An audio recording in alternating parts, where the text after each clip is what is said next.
Hey everyone, I'm Sarah, a 28-year-old single mom just trying to keep it together.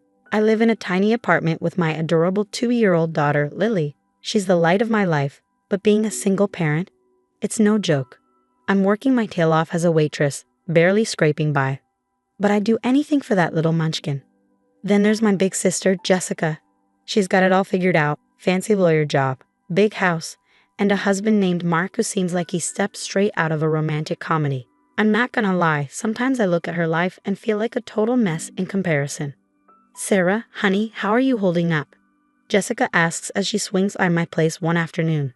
She's all put together in her designer suit, not a hair out of place, while I'm elbow deep in dishes, with Lily clinging to my leg. Oh, living the dream, I laugh, trying to sound more upbeat than I feel. Jessica gives me that look, a mix of pity and concern. Why don't I take Lily for the weekend? She offers. You could pick up some extra shifts, maybe have a little time for yourself. I hesitate. I hate asking for help, but extra cash would be a godsend. You sure? I don't want to impose. Don't be silly. Mark and I love having her over. It'll be fun. Jessica insists, already scooping up Lily, who giggles and plants a sloppy kiss on her aunt's cheek. Thanks, Jess. You're a lifesaver, I say, feeling a wave of gratitude. Sure, Jessica's life seems perfect, but she's always had my back. As she's packing up Lily's things, Jessica turns to me. Hey, can I borrow your phone charger? Mine's been acting up. Yeah, no problem. It's in my purse on the kitchen table. Help yourself, I call out as I wrestle Lily into her jacket. I hear Jessica rummaging through my purse, and a tiny voice in the back of my head whispers that it's odd she didn't wait for me to grab it. But I brush it off. She's my sister, for crying out loud. Later, after they've left, I flop onto the couch, enjoying the rare silence. I should be cleaning or prepping meals, but instead, I find myself scrolling through Jessica's social media. Vacation pics, work achievements, lovey-dovey posts with Mark. It's like a highlight reel of the perfect life.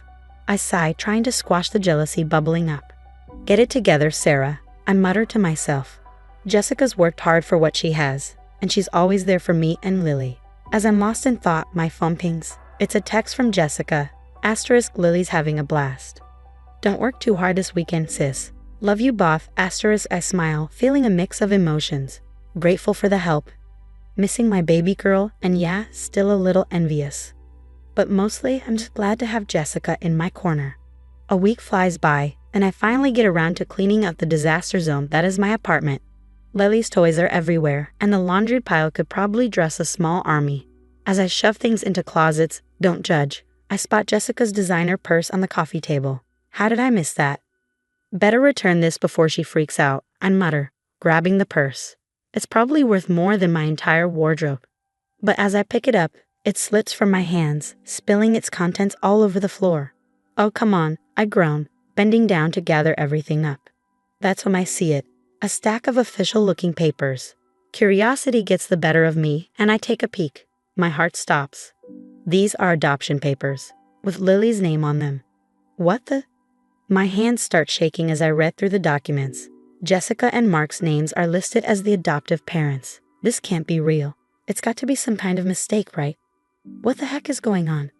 I whisper, my mind spinning. Why would Jessica have adoption papers for my daughter? Then it hits me like a ton of bricks. My own sister, the person I trusted most in the world, is trying to steal my baby. The room starts to spin, and I have to sit down before I fall over. No, I mutter, digging deeper into the purse, desperate for some explanation. Something I'm missing. What I find next only deepens the betrayal.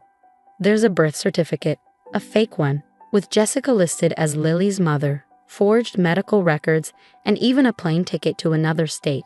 Every new discovery feels like a stab to the heart. I can't breathe. I can't think. How could Jessica do this to me? To Lily? We're family, for crying out loud. My phone buzzes and I nearly jump. It's a text from Jessica.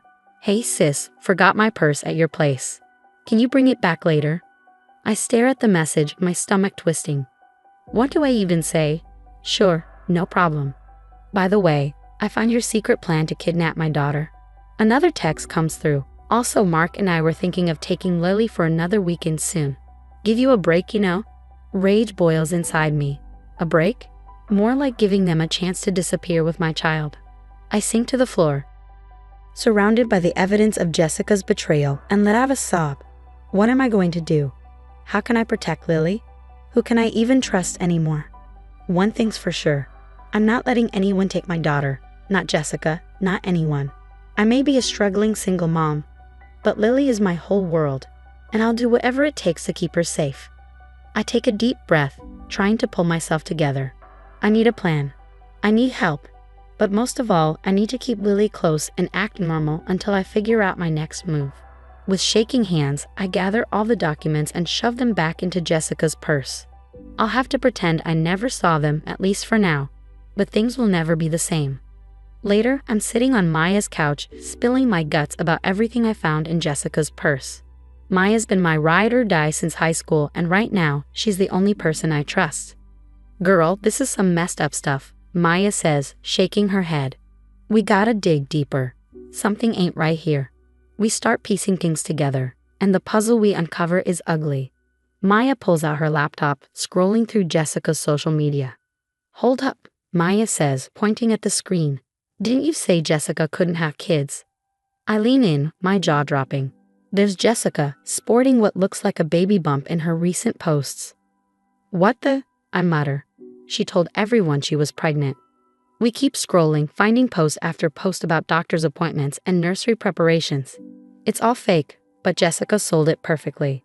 She's been planning this for months, I whisper, feeling sick. Maya grabs my hand. We need to get into her email.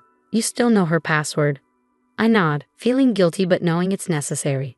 We log in, and what we find makes my blood run cold. There are emails to a sketchy lawyer about fast-tracking an adoption across state lines. The lawyer's responses are vague, but it's clear they're up to no good. Oh my God, I whisper, scrolling through message after message. Maya's eyes widen as she reads over my shoulder. Look at this one from Mark. The email lays out their entire plan, taking Lily and disappearing, using my supposed substance abuse as justification. They think I'm an unfit mother, that Lily would be better off without me. Substance abuse? Maya asks, confused. What are they talking about? You barely drink, let alone do drugs. I don't know, I say, shaking my head, baffled. As we dig deeper, the truth gets uglier. Jessica's been isolating me from friends and family for months, always with some excuse why I couldn't attend gatherings or why people shouldn't visit. Remember when she told you your cousin Amy was talking trash about you? Maya says. Bet that was a lie too. I nod, feeling like a fool for falling for it all.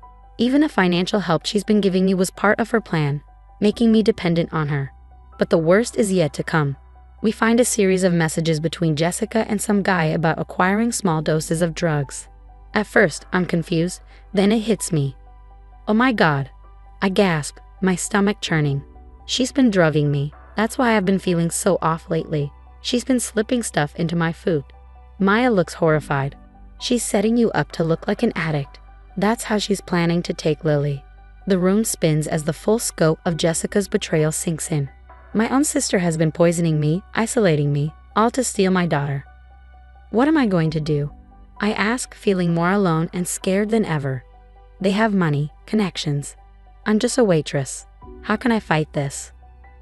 Maya grabs my shoulders, forcing me to meet her eyes. Listen to me.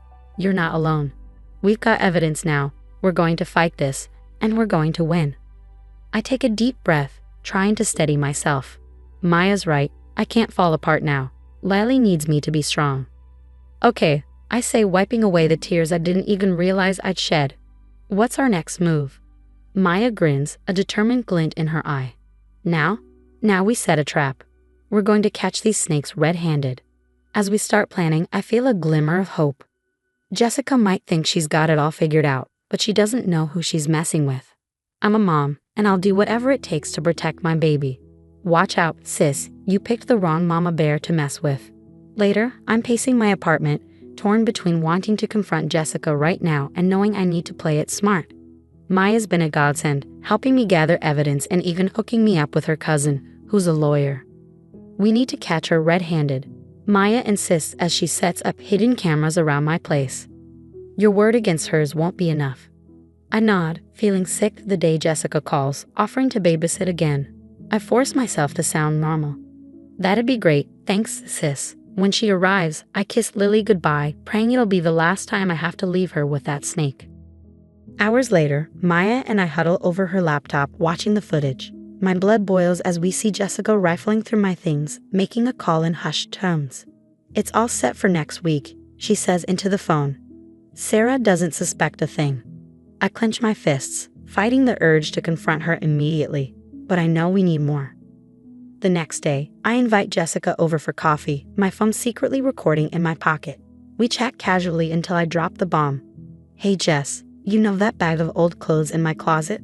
I was thinking of donating them to that women's shelter, the one that helps moms escaping abusive situations. Jessica tenses up. Oh, I don't think that's a good idea, she says quickly. Those places attract unstable people, drug addicts and such. I press further, and Jessica takes the bait, launching into a rant about how those women are unfit mothers and how their kids would be better off adopted by stable families. It's all I can do not to scream at her, but with this, we finally have enough. The stage is set for the final showdown. I invite Jessica, Mark, and a few family members over for dinner. My hands shake as I set the table, but I'm ready. As everyone digs into dessert, I clear my throat. I have something I need to share with all of you. I lay out everything: adoption papers, the fake pregnancy, the poisoning. I play the recordings and the room erupts in chaos. Jessica jumps up, her face pale. She's lying. Sarah's unstable. She's on drugs. But Mark's expression tells a different story. Jessica, what have you done? He whispers, looking horrified. Turns out, Jessica had been manipulating him too, feeding him lies about my non-existent drug problem. He had no idea about the forged documents or the poisoning. As the truth sinks in, Jessica completely unravels. It's not fair, she screams. I deserve that baby more than her. I'm successful, I'm stable. Why should she get to have a child when I can't? Everyone watches in shock as Jessica rants, her jealousy and resentment pouring out. It's like watching a stranger wear my sister's face. The police arrive, and Jessica is hauled away, kicking and screaming. I collapse into Maya's arms, exhausted but relieved. The next few weeks blur with police statements and court appearances. I file a restraining order against Jessica, who now faces a laundry list of charges. Slowly, I start rebuilding my life. Family members and old friends reach out, apologizing for believing Jessica's lies. It's hard, but I'm working on forgiving them. Months later, I'm pushing Lily on a swing at the park, finally feeling like we can breathe again. Maya sits nearby, watching us as always. Higher, Mama, Lily squeals and I laugh, pushing her towards the sky. As I watch my daughter soar, I think about everything we've been through. It's been hell, but we made it. Jessica's toxic influence is gone, and for the first time in a long time, I feel hopeful about our future. I may not have the perfect life or all the answers, but I've got my daughter, true friends, and strength I never knew I had. And you know what? That's more than enough. The story's come to an end, but now I've got a question for you. If you were in my shoes, would you ever be able to forgive Jessica? Or is some betrayal just too deep to come back from? Drop your thoughts in the comments below. I'm really curious to hear what you do in this situation. If you enjoyed this wild ride, don't forget to hit that like button and subscribe to the channel for more intense stories like this one. Your support means the world to me and helps me keep sharing these experiences. Thanks for listening, and I'll catch you in the next video.